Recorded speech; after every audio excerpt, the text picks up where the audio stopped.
on this day, way back in 1977, INXS performed their very first show. To mark the milestone, August 16 has now been given the title of INXS Day to honour one of the country's best bands. And this year, there's an extra reason to celebrate.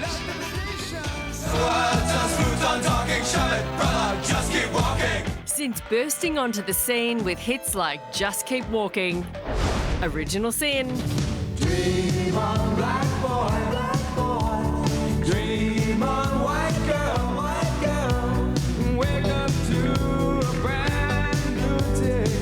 and Suicide Blonde. You wanna make her suicide bomb, love levitation, suicide bomb.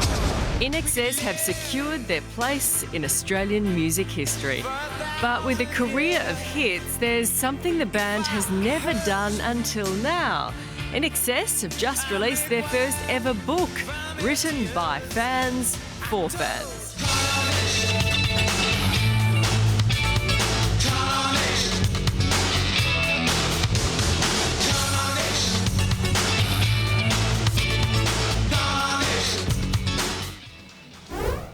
And Kirk Pengilly joins us live now. Kirk, morning to you. 46 years since your very first gig. Take us back to that day. What do you remember? Something that stands out after all these years? Were you nervous, excited?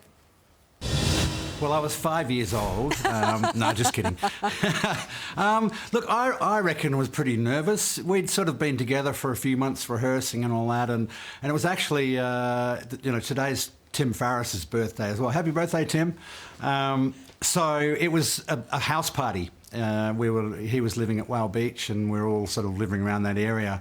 And I think we did like about an hour set, and it was a real mixture of some old friends from school, even though we'd only been out of school for a couple of years.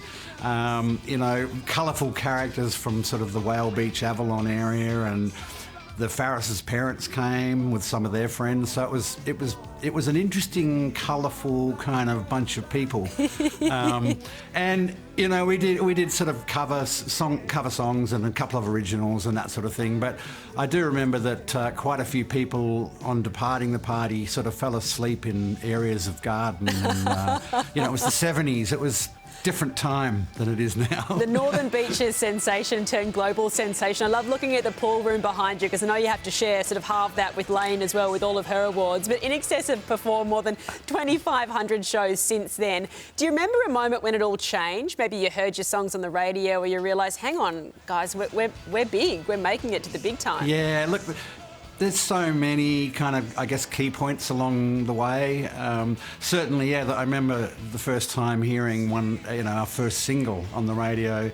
We were all in it was like a Belmont Holden, had the bench seat, so the six of us were in the car in Melbourne driving around, and it was on the radio, and we're all screaming out of the car. But yeah, there's, so many important kind of events throughout our history.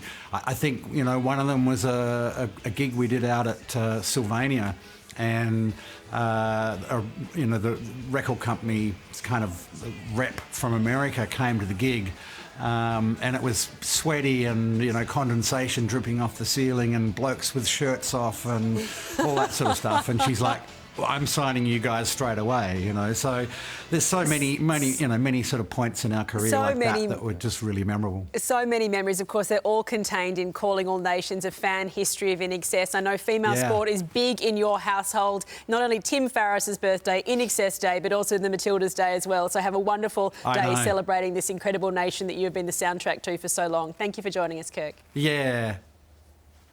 Thank you.